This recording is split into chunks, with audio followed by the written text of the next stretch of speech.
और संभवतः सभी एक दूसरे का मेरा नाम तो सभी लोग जान ही गए होंगे। तो हम लोग ये इसीलिए कि हम लोग मिल तो लेते हैं, लेकिन वो कौन थी घर जाके हम एक दूसरे से पूछते हैं। तो इससे अच्छा है कि हम यहीं पर एक दूसरे को अपना नाम बता दें, अपना परिचय बता दें, तो हमारी जान पहचान यही हो जाती है। तो इसी उद्देश्य से और हम लोग ने करीब 4-5 प्रोग्राम इसी तरह के कर लिए हैं। तो आप लोग यदि हमारा एक ग्रुप बना है यहाँ का, तो यदि कोई जुड़ना चाहे, जैसे दीदी ने अभी बोला कि मुझे जुड़ना है, तो मैंने उनको जोड़ दिया था। आप लोग भी यदि कोई जुड़ना चाहे तो मुझे अपना मोबाइल नंबर दे देना, मैं जोड़ दूंगी। तो उस ग्रुप में हम लोग क्या मतलब जो भी प्रोग्राम रहता है उससे संबंधित घर घर नहीं जाना पड़ेगा अपन को, मतलब घर घर किसी को फोन करने की जरूरत, सबको जानकारी मिल जाती है कि कहाँ क्या। और भी जगह कहीं कहीं प्रोग्राम होते हैं तो हम लोग उसकी भी फोटोज और मैसेज शेयर करते रहते हैं, तो सबको जानकारी हो जाती है।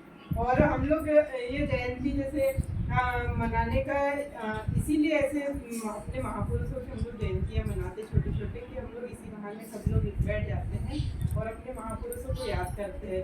क्योंकि आज हम लोग जो कुछ भी है इन्हीं की बदौलत है, इन्हीं के कारण है। नहीं तो हमारी दशा कैसी थी, यहाँ से खरीदा वहाँ बेचा, वहाँ से खरीदा वहाँ बेचा। जब से अपने सावित्रीबाई फुले और ज्योतिबा फुले, उनका भी जन्मदिन, ज्योतिबा फुले जी का जन्मदिन अभी 11 तारीख को गया, वो भी तो ये संयुक्त रूप से हम लोग संत शिरोमणि रविदास जी की और बाबा साहब की और ज्योतिबा फुले जी की जयंती हम लोग यहाँ पर सेलिब्रेट कर रहे हैं। तो ये मनाने का उद्देश्य यही है कि हम लोग एक इनके बारे में कुछ जाने। जैसे अभी देखो हमारे गुरु संत रविदास जी है, लेकिन हम क्या जानते हैं उनके बारे में? हम उनके बारे में क्या कुछ जानते ही नहीं। यदि जानते हैं तो क्या हम दूसरों को बता नहीं सकते? बताना चाहिए। हमारे महापुरुषों की विचारधारा, उनने हमारे लिए कितने संघर्ष किए, कितने कष्ट सहे और हम लोग को यहाँ तक पहुँचाने के लिए। तो हमारा फर्ज क्या बनता है कि हम उनकी विचारधारा को खुद तो माने ही, लेकिन हम लोग दूसरों को भी मानने के लिए हम लोग प्रेरित करें। उनको पता है, जब तक हम उनके बारे में हम बताएंगे नहीं एक दूसरे को, तो हमें कैसे पता चलेगा? अब सब लोग अपने पास, महिलाओं के पास इतना टाइम तो रहता नहीं कि बैठ जाए, पुस्तक लेके बैठ जाए, पढ़ने बैठ जाए। हम लोग सुबह से शाम तक तो घर के काम ही रहते हैं। तो कम से कम हम ऐसे महीने, सप्ताह में, महीने भर में, 2 महीने में ऐसे छोटे मोटे कार्यक्रम करके और हम यदि उनके बारे में ऐसे सुनने से काफी नॉलेज है ना। तो इसी उद्देश्य से हम लोग ये ऐसे छोटे मोटे कार्यक्रम कर रहे थे। तो मैं बड़ी खुश होकर आई थी कि आज आप लोग के बीच में मैं उनके बारे में सुनूंगी, संत शिरोमणि रविदास जी के बारे में। लेकिन हम अभी नहीं बता पाए, नहीं बोल पाए, कोई बात नहीं। लेकिन हमको इतना हमें उनके कार्यक्रमों में जाते हैं हम लोग और बोल सुने, उसको सुनने का मतलब क्या है कि हम उसको आत्मसात करें कि हमने उनके विचार, जैसे हम लोग किसी प्रोग्राम में जाते हैं, जैसे अभी यहाँ पर आया तो मैं क्या बोल रही हूँ, मेरी बात आप लोग सुन रहे हैं। तो सुनने से हमारे अंदर दीदी समझ में आता है हम लोग को कि नहीं, हम जो सुन रहे हैं वो हम आगे दूसरों को भी बता सकते हैं। तो ये सुनने का ये फायदा होता है, क्योंकि पढ़ना हर किसी के बल दबा पर माता हमको तो बोल नहीं सकती कि पढ़ लेना भैया। हमको भी इतना टाइम नहीं होता कि हम लोग पढ़ ले, कभी कभार पढ़ लेते, पुस्तक उठा लेते हैं। ज़्यादातर जो नॉलेज जो बढ़ता है वो सुनने से। हम लोग क्या हो कि मेरे बच्चे बाहर चले गए पढ़ने के लिए और हम दोनों ही घर में रहते हैं। तो मैं घर में कोई भी कार्यक्रम हो हम दोनों साथ में जाते हर कार्यक्रम। तो मुझे पढ़ने से कम और सुनने से ज़्यादा नॉलेज हुआ उसमें। और ये जो मैं बोल भी पा रही हूँ आप लोग के सामने से, ये दूसरों को देखते कि अपने इसमें स्वाभिमान जागता है कि वो बोल सकते थे, हम क्यों नहीं बोल सकते। तो ये इसीलिए ऐसा।